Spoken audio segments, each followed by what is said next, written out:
good evening, everyone. Welcome. My name is Jessica Robinson.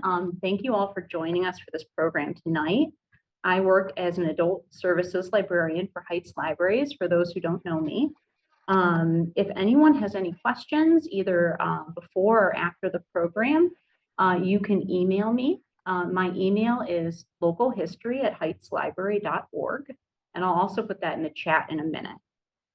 Before we get to our program tonight, I want to take a moment to thank everyone for taking time out of their evening to come to our program and also for attending our previous spring programs. We had a really wonderful series. If you missed any of them, they are all on the Cleveland Heights Historical YouTube channel, and I'll put a link to that in the chat in just a moment as well. Being on Zoom has been a new experience for all of us, so thank you for your patience as we have adapted to this new. Can I turn this further for you?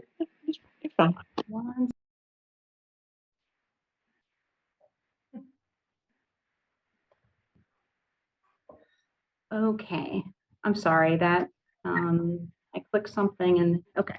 Anyway, so yes, technological difficulties. So thank you all for your patience with us on Zoom. The library greatly appreciates all of our support from our local community. We hope to keep partnering with the Cleveland Heights City Landmark Commission on future programs like this one. We will be returning in the fall of 2021 with more local history programs. And we will also possibly be unveiling a new local history space at around the same time. If you would like future news about local history programs and projects in general, please sign up either for the Heights Libraries newsletter or the Cleveland Heights City newsletter. These organizations and the Cleveland Heights Historical Society all maintain wonderful Facebook pages as well. So those are great places to follow if you want information. I also wanted to mention an exciting program that is happening on June 3rd on the history of the Lower Lake. The History of the Lower Lake program is learning about the natural and cultural history of Lower Shaker Lake in the Doan Brook watershed. And I'm going to put a link. So this is being presented by the Doan Brook Watershed Partnership and the Shaker Historical Society. And I'm going to put a link if you would like to sign up for that. It's happening June 3rd at 7 p.m. So just a few housekeeping notes before we get started. The first thing that I want to mention is that we are recording this lecture tonight, and it will be on the Cleveland Heights Historical YouTube channel in just a few days. Also, we ask that you keep all of your microphones and your video muted while the presentation is going on. If you have questions, please put them into the chat, and I will ask them to Mazie at the end of the program. So just as your questions occur to you, just put them in the chat box, and I will take care of those at the end. So now all that's out of the way, let me introduce our speaker tonight, Mazie Adams. Mazie has worked in the local history and preservation fields for over 25 years. A lifelong resident of Cleveland Heights, Mazie has been a member of the Landmark Commission for the past 10 years and served as chair since 2014. We are very grateful to her for helping to arrange these programs for us and for being here with us tonight. So please join me in a virtual round of applause to welcome Mazie. Thank you very much. I'm going to go ahead and screen share, make sure that's working. And get it.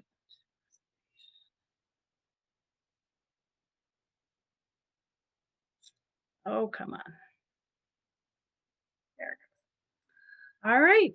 So thank you very much for having me tonight. I appreciate the invitation, and I'm looking forward to the questions at the end. Before we start, I wanted to mention two things. First of all, I'm indebted to the scholarship of the many historians who have come before me, but especially Marion Morton, who is our resident Cleveland Heights historian and has written numerous books on the community. If you have not read any of her books, run out and get them right away. They're fabulous. And second, I want to mention that the history of our community is very rich, and there just isn't enough time to cover everything. So I apologize in advance if I haven't covered your favorite topic. but maybe next time we can do a revised version. So let's go ahead and get started. From its earliest beginnings, the people of Cleveland Heights have been the driving force in creating the community we know and love today. Our city, which celebrates its 100th birthday this summer, has grown from a rural farming community into a thriving inner ring suburb, and much of what we love about Cleveland Heights is due to the efforts of its citizens over the last 100 plus years. The land we call Cleveland Heights was first home to several American Indian tribes, most recently the Erie Indians, who controlled the south shore of Lake Erie from Erie, Pennsylvania to the Cuyahoga River, and then the Iroquois nations, who used the area for hunting grounds. After the American Indians were forcibly removed from the Ohio Territory through a series of battles and treaties, pioneers, as well as enterprising East Coast land companies, began to settle in the area. In 1796, Moses Cleveland led a team of surveyors who laid out the boundaries of what would become the Connecticut Western Reserve. Originally part of the state of Connecticut, much of Northeast Ohio was sold to the Connecticut Land Company to fund public schools in that state. In the 1800s, the area we now call Cleveland Heights was part of East Cleveland Township. Formed in 1847, the East Cleveland Township centered along Euclid Avenue with just a handful of residents in small villages like Glenville, Collinwood, and Collimere. Although still largely wooded, the log cabins of the earliest pioneers were soon replaced with frame homes and farmhouses scattered among farms, vineyards, quarries, small factories, mills, and other businesses. As the city of Cleveland grew and became more industrialized, the eastern portion of the township became a haven. The western portion of the township became a haven for wealthy families looking for more spacious, natural, and greener places for their summer retreats.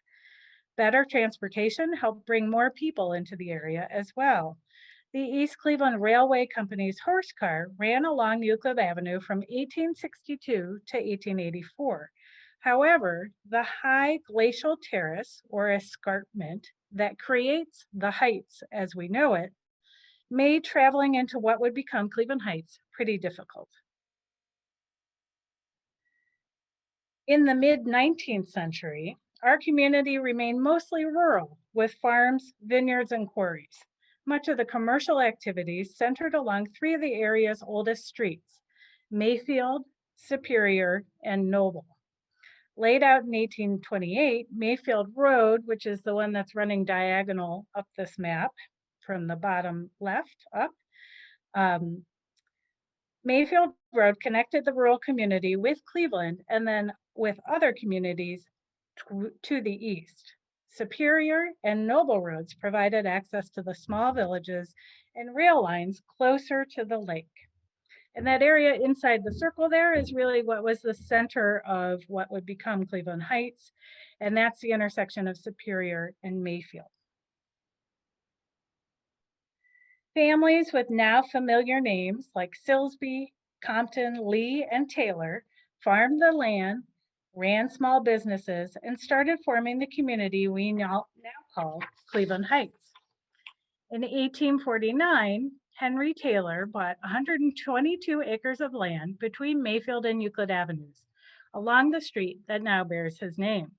Taylor and his family had large orchards of peach, plum, nectarine, and apple trees.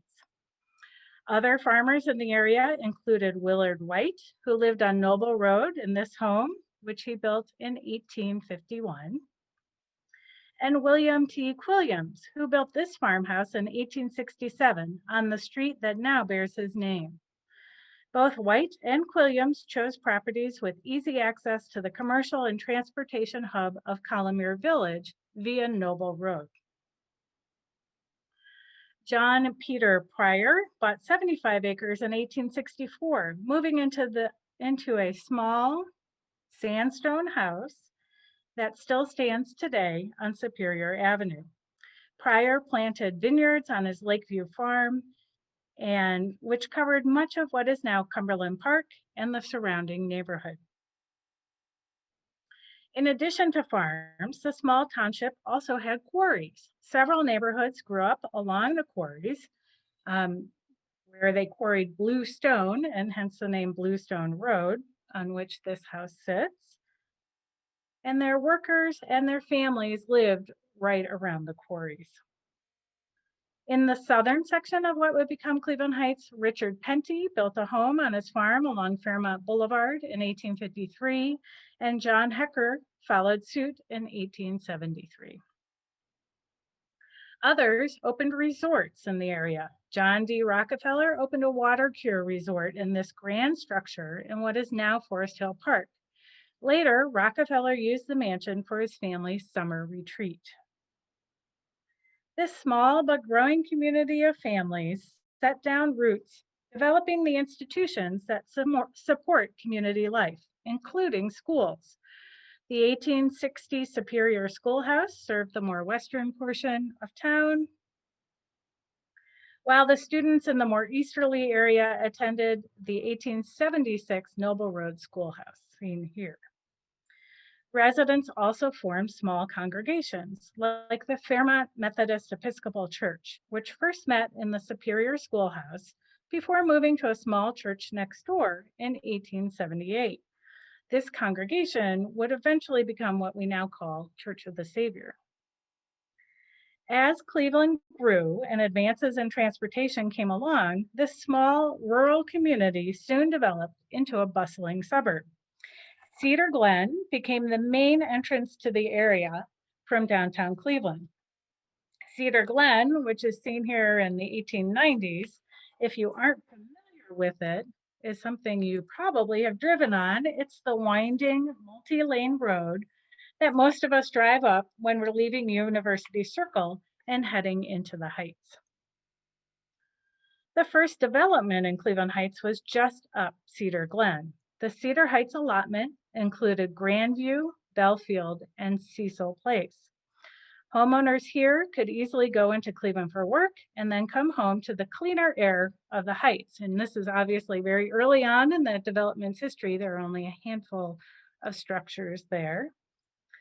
The mixture of single and double homes on smaller lots in this particular development attracted middle-income buyers to the neighborhood.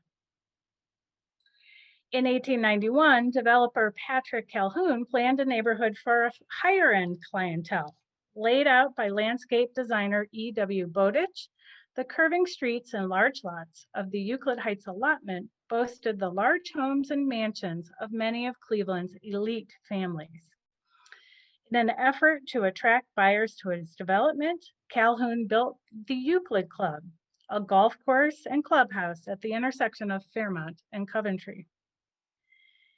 And he paid for gas and water lines to be extended into this area. Calhoun also built an electric streetcar line that ran all the way up Cedar Glen, making it easier for the buyers in his allotment and other nearby allotments to commute to work in downtown Cleveland. In fact, electric streetcar lines soon ran east along Mayfield, Fairmont, and Cedar, spurring large and small residential developments along those roads. Sorry about my dogs. Calhoun built his own home in the allotment in 1896, and then a second home, which was later owned by Dr. George Cryle. Residents of the neighborhood, which was originally bounded by Overlook, Mayfield, Coventry, and Cedar Roads, included John Hartness Brown, John Sherwin, Ohio Governor Myron T. Herrick, and William Lowe Rice. The largest estate in the Euclid Heights allotment belonged to Dr. Charles Edwin Briggs, who hired noted architect Charles Swinefirth to build his beautiful home. The estate covered an entire block and featured a 30-room mansion, large outdoor pool, and several outbuildings. William Lowe Rice's beautiful home was located on Overlook Drive. Rice lavishly furnished his home, and we're lucky to have a few photographs of it. Unfortunately for Rice, his story ends tragically. One evening, while walking home from the Euclid Club, Rice was beaten, shot, and stabbed. Although his killer was never caught, many in the neighborhood believed that his next door neighbor, essentially, John Hartness Brown, was guilty of the attack. And Brown lived just down the street nearby in this home, which was built in 1896. Mayfield Road, with its streetcar and interurban lines, continued to be the heart of the community in the 1890s and 1900s. The town centered around this intersection of Mayfield and Superior. Here, homes and small farms were located near businesses that included a cider mill, general store, blacksmith shop, and post office. Just up the hill, O.A. Dean built a large home and ran a dairy. And nearby, Marcus M. Brown developed the Mayfield Heights, not that Mayfield Heights, but the Mayfield Heights neighborhood in 1896. Built on the former Pryor Vineyard, Mayfield Heights included Somerton, Radnor, Middlehurst, and Wilton roads. Brown built his own home here in this allotment at the intersection of Euclid Heights and Wilton, which he described as having 15 large rooms and a billiard room, and being finished in mahogany, cherry, and quartered oak. Not all of the former farmlands were turned into housing developments, though. Some wealthy families, like the extended Severance family, bought large properties for their summer residences. Julia Severance bought land at the northeast corner of Mayfield and Taylor in 1900, and her cousin, Elizabeth Severance, bought land just to the east of here. Both women first used these properties as summer residences, where they could escape from the hustle and bustle of downtown Cleveland. Despite the arrival of new residents, much of the area remained quite rural. In 1904, the intersection of Fairmont and Lee was still just a country crossroads. As the population grew, so did the community status. In 1901, the area separated from East Cleveland Township and became the hamlet of Cleveland Heights. And just 2 years later, there were enough residents for Cleveland Heights to gain village status. And as more people moved into the area, they worked together to expand the amenities and institutions necessary for a thriving community life. During the first 2 decades of the 20th century, Cleveland Heights grew quickly. Community members built houses, commercial districts, schools, and houses of worship that attracted a still predominantly white and Christian population. The first priorities of the new government were the things needed to attract those residents: sewer lines, water lines, good roads, street lights, electricity, and phone services.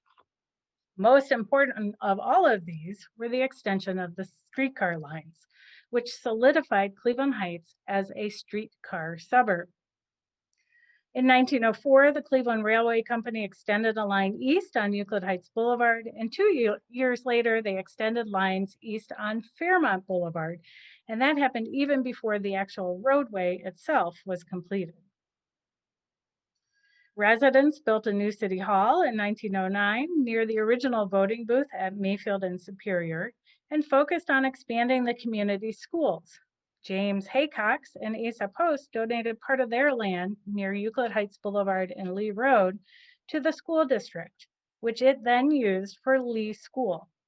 Lee School opened in 1902 with 125 students and 4 teachers.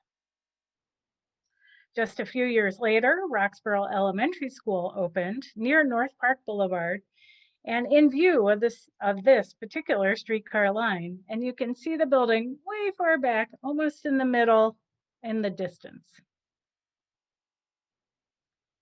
The small congregations of the mid-19th century expanded as new people moved to the area. Fairmont Methodist Episcopal moved from the small wood church near Superior Schoolhouse into this Gothic revival building in 1904.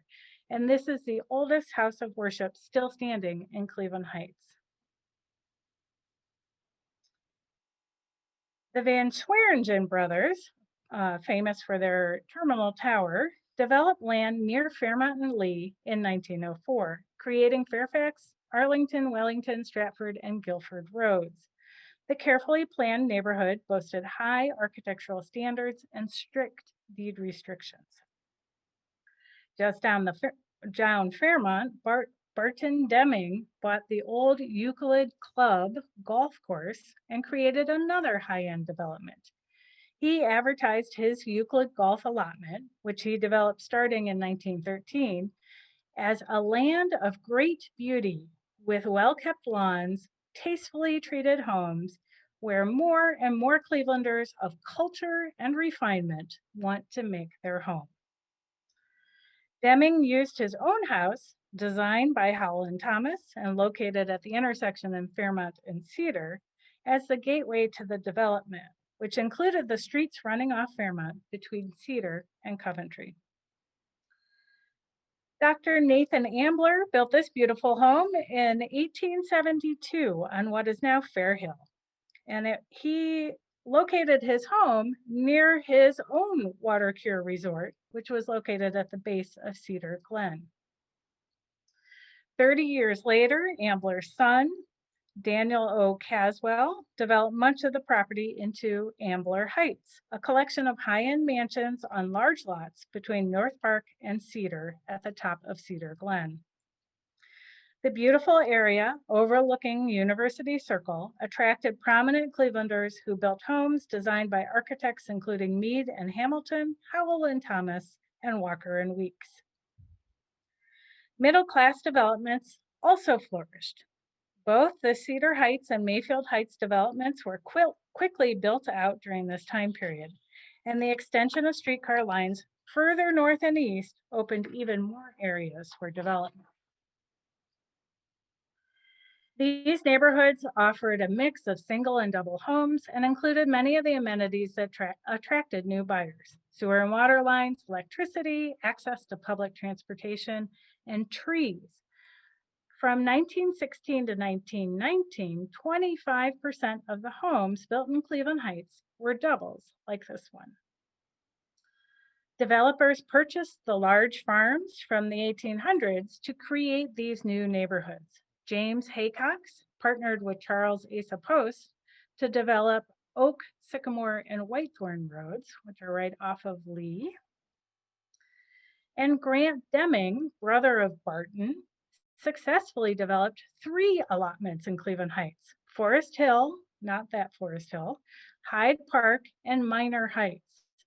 Deming used farmland previously owned by James Haycox and also some farmland from John D. Rockefeller to develop Forest Hill, which included Lincoln Boulevard, Edge Hill, East Overlook, Berkshire, Yorkshire, Forest View, and Redwood. He built his own home on the allotment on Redwood Road, and Deming advertised the development as a strictly high-class residence community that was within easy walking distance from public transportation, schools, churches, and City Hall. His Hyde Park features single-family homes and bungalows, and his Minor Heights development features a large number of the iconic Cleveland doubles. And this one attracted a slightly different market than the other two. Minor Heights includes Altamont, Beechwood, Berkeley, and DeSoto. Around this same time, Cleveland Heights annexed nearby Idlewood Village in 1914. Originally part of those farmlands along Fairmont Boulevard, the area was developed into the Royal Streets.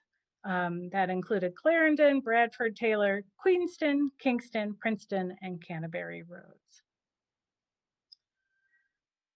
But not all the residential development ventures were successful, at least for some of the developers. Both Calhoun and Brown filed for bankruptcy after a few years, and the empty lots were sold off at auction. When Calhoun's extra lots were sold off, some were used for the apartment houses that line Euclid Heights Boulevard, Hampshire, and Overlook roads. While all of this was happening in the southern part of the city, the northern portion remained a rural mixture of farms, quarries, and large estates. The 3 members of the Severance family made Cleveland Heights their permanent homes during this time period. Elizabeth Severance Allen, benefactor of institutions like the Cleveland Museum of Art, hired Charles Schweinfurth to design her beautiful mansion Glen Allen in 1915. She turned the former farmland and pastures into formal gardens, and next door, along Mayfield Road, her cousin Julia Severance Milliken built her home called Ben Bray in 1913. She surrounded her personal home with informal gardens. And across Mayfield, John L. Severance, best known for creating the home for the Cleveland Orchestra, hired architect Milton Dyer to design his mansion, which he called Longwood. Located across Mayfield from his cousin and sister, the 125-acre property included the mansion itself, formal gardens, farmland, and this garden fountain, which is the only one of the only remnants of the Longwood estate. Many of the developments nearby these Severance estates cater to middle-income markets, providing all the amenities as well as access to the streetcar and interurban lines on Mayfield. And like with the more exclusive developments, some of these neighborhoods use deed restrictions to attract respectable buyers. On the Compton estate development, these restrictions included setting a base price for the cost of the house, the location of outbuildings, and rules against having businesses happening on the street. Along with housing developments, many of Cleveland Heights' most familiar commercial districts arose during the early 1900s. The city's first planned shopping district rose at Cedar and Fairmont, starting in 1916 with the construction of the Heights Center building.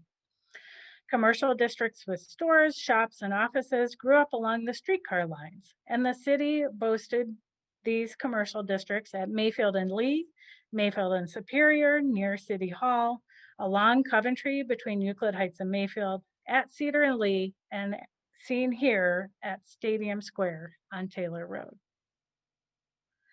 Cleveland Heights' population boomed in the first quarter of the 20th century. By 1920, over 15,000 people called our city home.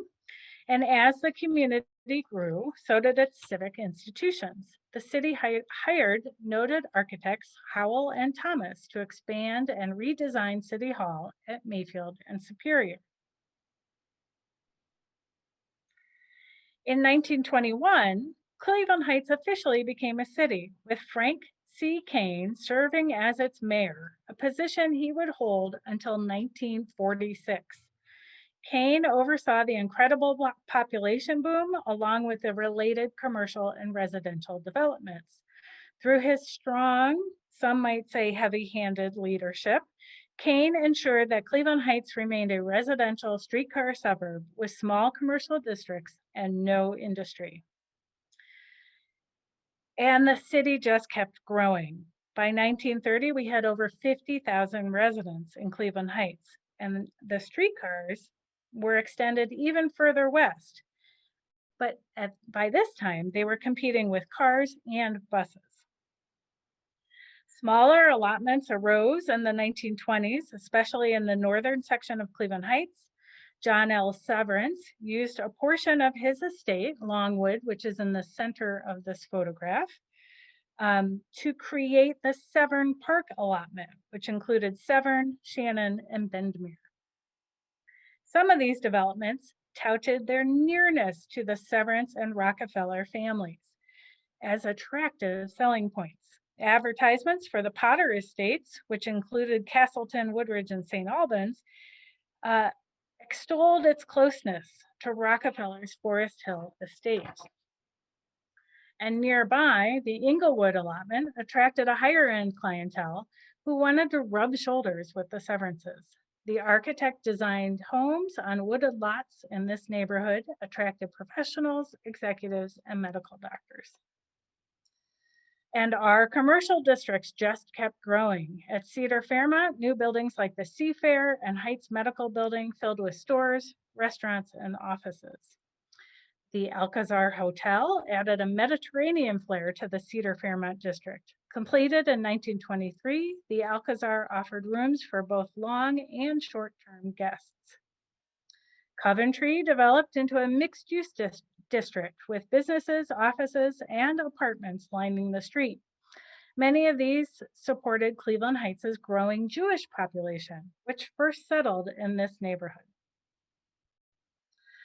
On Cedar Lee, the city's second movie theater opened in 1926, and it was surrounded by stores, banks, and restaurants like the ever-popular Mawby's, seen on the left here.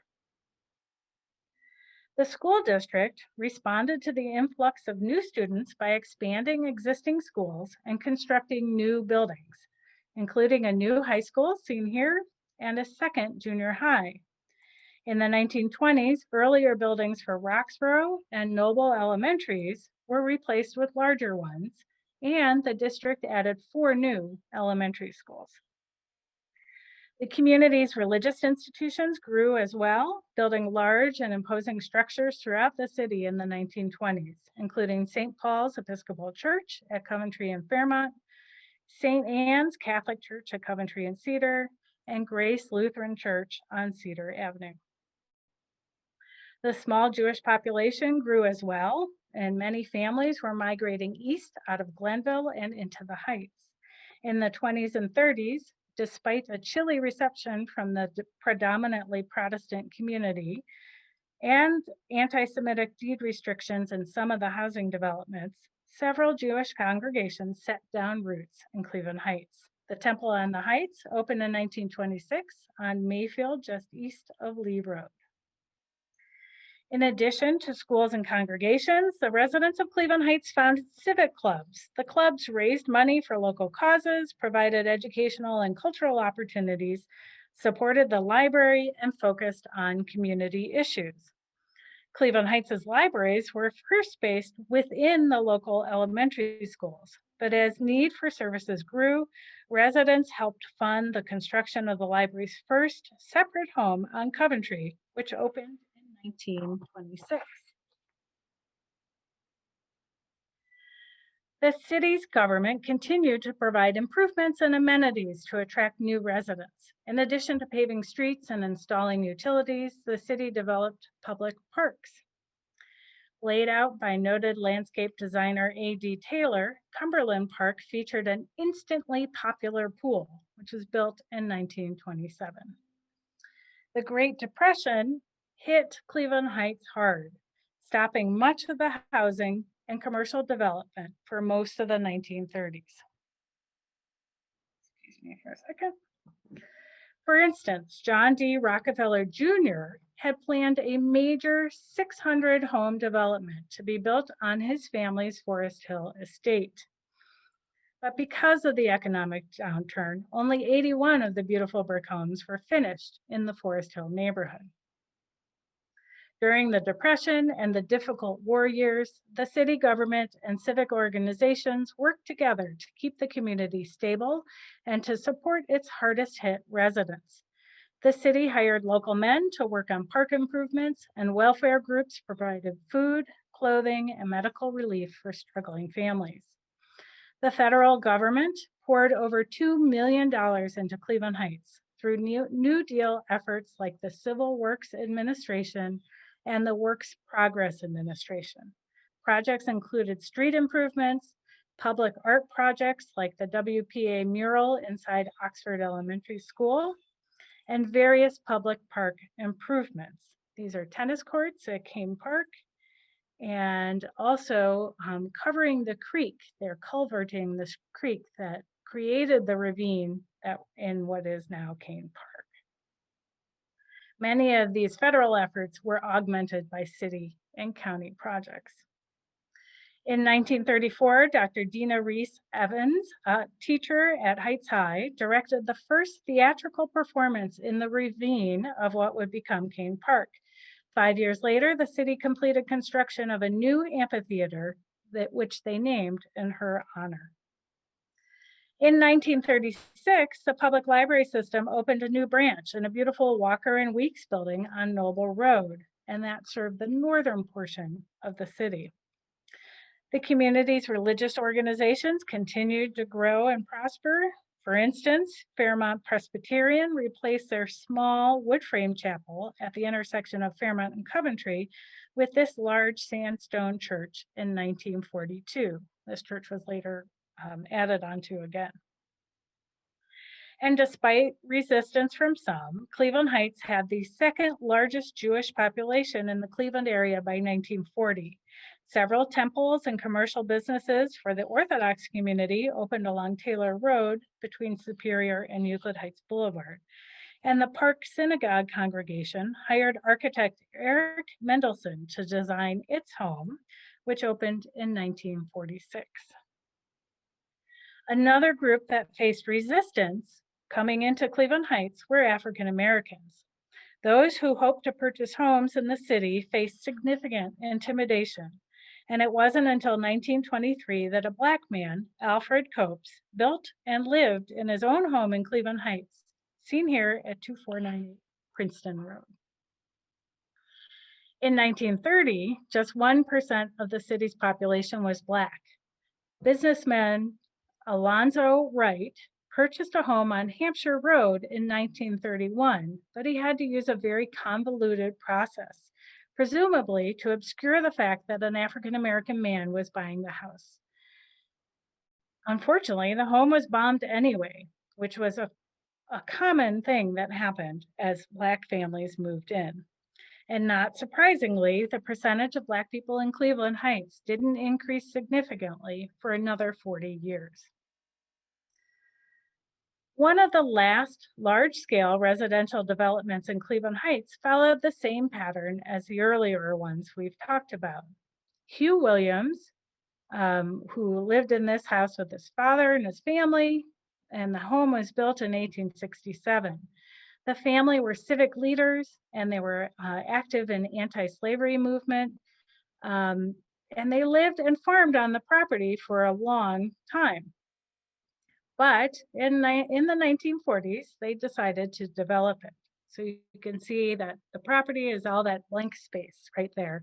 And the vertical line on the right is Quilliams Road. And the development itself included many of the streets that run off Quilliams Road in the Oxford School area. In the years following World War II, Cleveland Heights' population continued to grow, and it reached a peak of 61,000 in 1960. Streetcars made their last run through Cleveland Heights in 1949, signaling a period of great change that was coming in the second half of the 20th century. While mostly built out, there were still a handful of residential allotments developed in the community, particularly in the northern portion. The remaining lots in Rockefeller's Forest Hill were built up with attractive colonials and ranch homes, creating one of the largest and mostly still intact collection of mid-century residential architecture in the country. After merging with University Heights in 1942, the school district added more schools, including Northwood, Milliken, and Belvoir, which is now called Garrity, and Wiley Junior High. And the city improved and added new public parks, including Denison, which opened in 1955 at Monticello and Quarry on the site of a former city dump. While the city government was still solidly Republican into the 1960s, change was on the horizon, driven by the changing demographics of the community. In 1964, council appointed its first female member, Republican Marjorie Wright. Other changes were not as positive. Many of Cleveland Heights' grand estates fell victim to the wrecking ball. Patrick Calhoun's home was demolished and replaced with the Cedar Hill Baptist Church. And the Charles Briggs estate later became an illegal boarding house and then was eventually torn down in 1964 to make way for the Mornington Lane condominiums. Most famously, Severance's grand Longwood estate was demolished and replaced with one of the country's earliest enclosed malls, now called Severance Center, which was surrounded by over 50 acres of parking lot. Sometimes the large estates were replaced with new civic institutions. Lutheran East High School and the Jewish Community Center and Fire Station Number 1 replaced the other two severance estates, Glen Allen and Ben Bray. There is a reminder of those homes, which are the walls that run along Mayfield Road. And those are my dogs. If they're barking now, you know what they look like. Another major change that threatened the very existence of our community were the transportation plans of Cuyahoga County engineer Albert Porter. In 1963, Cleveland Heights would be in the path of 4 major highways planned out by Porter: the Heights Freeway, the Central Freeway, which ran up Cedar Avenue, the Lee Freeway along Lee Road, and the Clark Freeway running along the border between Heights and Shaker. The community would have lost at least 1,000 homes, several commercial districts, and major streets, and really would have just been cut up into lots of little sections. Luckily, strong citizen opposition, led by several women's groups in Cleveland Heights and Shaker Heights, prevailed in the years-long battle, and they prevented the freeway construction. And out of that fight grew the nature center of Shaker Lakes. And they were able to preserve the Shaker Lakes as the gem that we have today. One of the most significant changes to the city in this second half of the 1900s was the increased migration of Black families out of Cleveland and into Cleveland Heights, starting in the late 1960s. As with earlier Black residents, these new families were frequently met with discrimination and violence. When noted architect Robert P. Madison built his home on North Park Boulevard, he was threatened and the home was vandalized. Other homes bought by Black people were bombed or set on fire. Residents of Cleveland Heights mobilized to fight this discrimination and try to create a smoother path to integration. Black and white residents joined together to form groups like the Heights Citizens for Human Rights in 1964, which advocated for civil rights, fair housing, and equal opportunity employment. Other groups like the St. Anne Church Social Action Committee reported on the racist practices of local realtors. The founding of the Heights Community Congress embodied the citizen activism of Cleveland Heights. Protestant, Catholic, and Jewish congregations came together with the goal of creating and maintaining a racially integrated community. But many white families still fled from the city or pulled their children from the increasingly diverse schools. The remaining students and families advocated for and demanded greater support and equality within the schools, which led to the addition of Black faculty and staff, as well as new courses on Black studies. And then throughout the years, Black and white students joined together to advocate for other social change on a variety of levels. Despite the often resistant and slow movement on a government level, Cleveland Heights developed a well-earned reputation for racial openness and integration. The work is far from finished, but the community made greater and more significant strides forward during the last half of the 20th century than many of its fellow inner ring suburbs. Other aspects of the community changed as well, with many citizens becoming more open and progressive. In the 1960s, Coventry became the center of the local counterculture, and its small shops, restaurants, theaters, and art studios created a hippie aura to the district.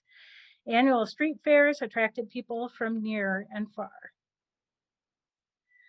The city government became progressively more liberal as well, with Democrats winning control of council starting in the 1980s. Following the wishes of its residents, the city government took a more progressive and activist role in addressing issues like fair housing, supporting older residents with social services, and maintaining the historic residential and commercial buildings in our city. The city also worked to attract and retain residents through economic development and major community investments. In 1997, the citizens of Cleveland Heights passed a bond issue to fund improvements to the city's public parks and recreation facilities. While many of those improvements happened pretty quickly, it was not until after 5 years of spirited debate that the new community center opened in 2002. The first 2 decades of the 21st century has seen a continuation of that civic activism that has shaped our community for the past 100+ years. Our residents have come together in new and familiar ways to address problems and celebrate successes. For the past 20 years, the citizens of Cleveland Heights have consistently supported the school district through passing regular funding levies, as well as a major bond issue, which funded renovations to Heights High School, Monticello Middle School, and Roxborough Middle School. Because of this significant investment, the children of Cleveland Heights receive an excellent education. Our district continues to produce and support students who are accomplished in academics, technical education, athletics, music, and art, and who are prepared to lead into the 21st century. Reaching Heights has supported the public schools by serving as a connector between citizens and the schools. The organization believes our community benefits from highly valued, successful public schools. And along with our local government has re-engaged in a supportive and collaborative manner with the school district. Heights residents also value and support their libraries. After passing a significant bond issue, the library started major renovations on the main and branch buildings. Founded in 1971, the activities of the Home Repair Resource Center continue to address the racial and economic barriers to home ownership, and the group provides services to help maintain the city's housing stock and help people stay in their own homes. Our community celebrates that historic housing stock, as well as our beautiful commercial districts. In 1973, the city created its Landmark Commission. To date, the city has designated over 60 local landmarks, which range from early farmhouses to mid-century modern gems like the Medusa Cement headquarters on Monticello and Lee Road. In addition, Cleveland Heights boasts 9 individual properties and 13 districts that are listed on the National Register of Historic Places. Citizens and government officials recognize the importance of our beautiful historic architecture in attracting and retaining families and businesses. As an example, a local developer invested millions of dollars to convert the former home of the College Club into high-end multifamily housing. The developer used historic preservation as an economic tool to make the transformation successful. Our citizens, though, have resisted other developments that were not compatible with our community's ideas. In 2000, when Giant Eagle planned to build a 50,000 square foot grocery store in Cedar Fairmont, local residents gathered in opposition. After successfully defeating Giant Eagle's plan, the group saw a need to promote resident involvement in planning decisions, and a new organization, Future Heights, was born. Future Heights is dedicated to the ideal that citizen engagement is essential to building a better community. The organization supports the local economic community, promotes historic preservation and sustainability, and fosters community engagement through programs, workshops, and its hyper-local newspaper, the Heights Observer. And Future Heights also organizes one of the city's newest favorite events, the Heights Music Hop. After the city's visioning process identified the need to support and celebrate Cleveland Heights' large artistic community, a group of residents came together and founded Heights Arts in 2000. The organization showcases local artists and brings art into the community. And our city government has invested heavily in the commercial districts, renovating storefronts, creating attractive streetscapes, and investing in new mixed-use developments. Over the last very difficult year, Cleveland Heights residents rallied to support our most vulnerable citizens. During the pandemic, our community gathered together to provide food distributions and vaccine clinics. And the community came together to support our Black and Brown residents and to advocate for a more just, equitable society through organizations like Cedar Heights. Neighbors across the city continue to gather, work together, and celebrate. Long-running block parties, community music groups, and other small organizations have been joined by projects like the Delmore Community Orchard and advocacy groups like Noble Neighbors. Throughout its 100 years, Cleveland Heights has been a community of engaged, active residents who worked hard to create a city that celebrates its history, cherishes its diversity, and supports every resident equally. We are also a community that continues to strive for improvement, and I, for one, am excited to see what Cleveland Heights will become and hope that it will remain a vibrant, welcoming city for another 100 years. And that is the end of my program. Wow, that was wonderful. That was a wonderful presentation. I really liked how you hit on a lot of the recent history too. That was wonderful. I do have some questions for you and a whole lot of thank yous coming through the chat there. Okay. Yeah. Okay. Do you want me to continue screen sharing or should I turn that off? It's up to you. I mean, if you want to stop screen sharing, that would be okay. Yeah, whatever you're most comfortable with. Okay. Oh yeah, lots and lots of wonderful talk. Enjoyed it. Thank you. Oh, there we go. Okay.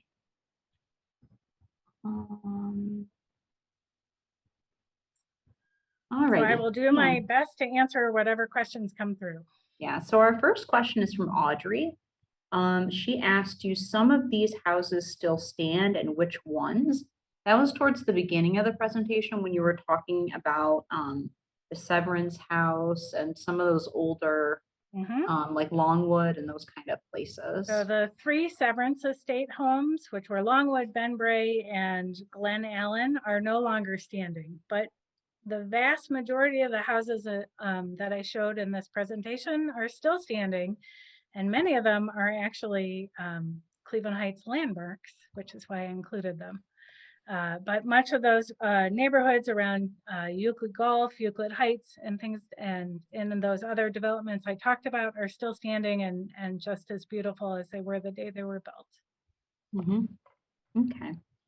The second question I have came from Kristen. She said, I had heard that the curved roads of the upper class residents were intended to limit traffic to those who were part of that community, as opposed to grids that were easier to navigate by the general public. Is it true that the curved roads were intended to be exclusive to those living there or familiar with the neighborhood and by design? They were by design, but my understanding is that they were actually mimicking something called, and I may get it wrong, the City Beautiful movement, which was really a movement to that happened across the country to create neighborhoods that were more natural, as opposed to the very straight lines that you would have seen in larger cities. So people were escaping the larger cities and they wanted to come out to nature. So they still wanted paved roads and nice amenities, but they were creating these curved, winding roads with lots of trees to try to help them feel like they were in a more natural setting. Okay. And it also drives people on the west side crazy because they can never find us.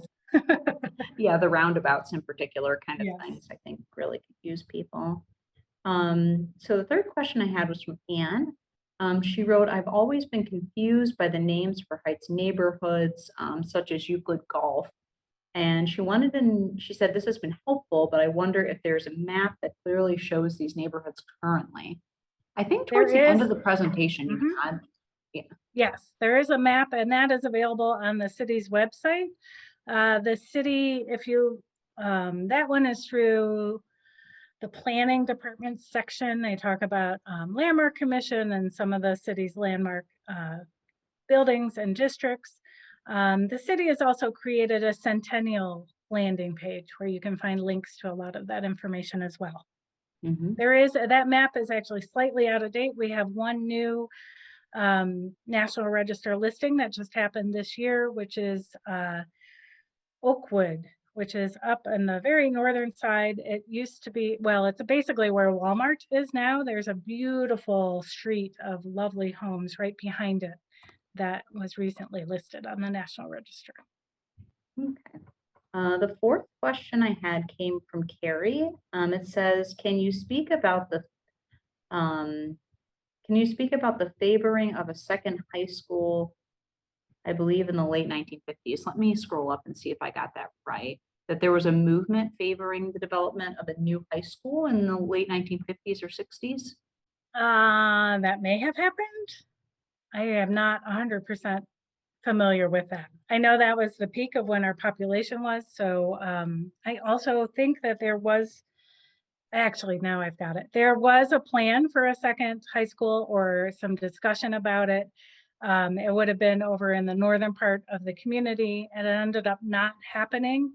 One of the concerns at the time was that it would become a Jewish school because this was a very Jewish neighborhood, and back still in the 50s and 60s, that was a concern for some people in the community. Mhm. Okay.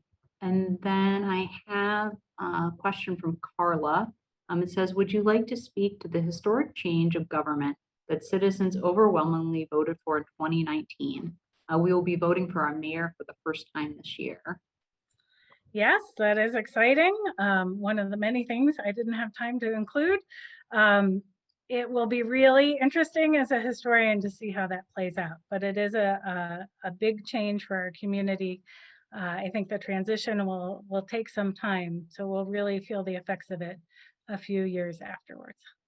Mhm. Eileen asked, what gave rise to Lakeview Cemetery? Lakeview Cemetery, I mean, there was a need, obviously, but Lakeview was also part of that movement of creating beautiful, designed natural spaces, like we saw in some of those earlier high-end developments in Cleveland Heights. And so it is designed specifically to be a place where people can go and visit and enjoy nature while it's also serving as a cemetery. It's, I think, the second oldest major cemetery in the area, and half of it about lies in the city of Cleveland Heights. Okay. Yeah, I am going to save the chat. There's so many wonderful comments here and thank yous. Okay, I think I may have a couple more coming through. Okay, let me see here. Hang on.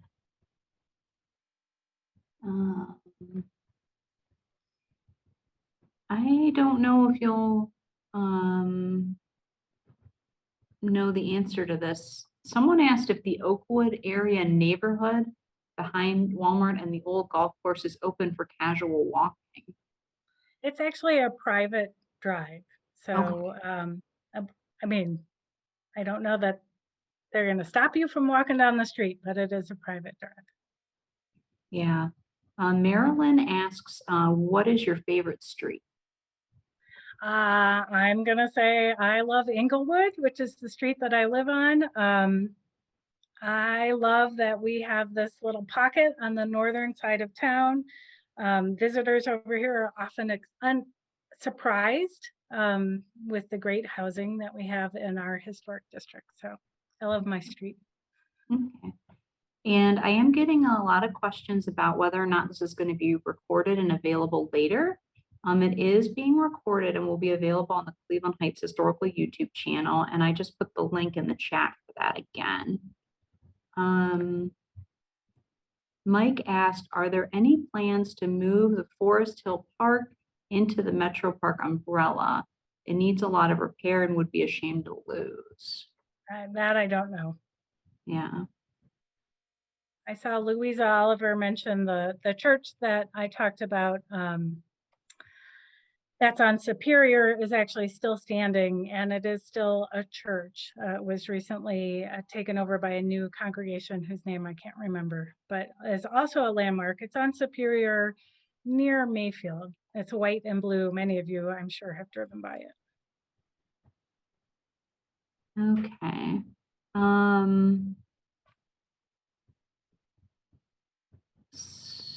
I got another question about wondering if, apparently, I think I missed one of the questions, so I'm going to try and figure that out, but I have another question for you while I figure that out. Okay.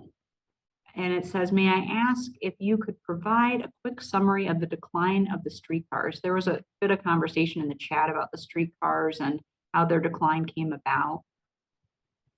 Sure. I think the decline of streetcars came about because of cars. Basically, cars were easier. Buses, they could travel. They weren't set in particular routes. It's unfortunate that streetcars went away. They would be fabulous to still have those streetcars in Cleveland. They really ran all the way through downtown and out east and out west. Our community, Cleveland Heights, Lakewood on the west side, are very much streetcar suburbs that were built up around those streetcar lines. But really the car was the death knell for the streetcars. Oh, okay. Here's the question I missed. It came from Howard. Says early on, you mentioned the church still standing on Superior and Center Street. Is Center Street now Hampshire Road? Yes. Okay. Yeah, that was the one that I missed. Let's see if there's anything else. Yeah, lots of thank yous and wonderful comments. So I am going to definitely save the chat so that Mazie can read all of your wonderful thank yous here. Thanks everyone for joining us tonight. I really appreciate it. I hope that you love the history of our community as much as I do. We're excited about celebrating it all this year and then going forward as well. All right. Thank you so much, Mazie. All right. Thanks. You have a nice evening. Thank you everyone for coming.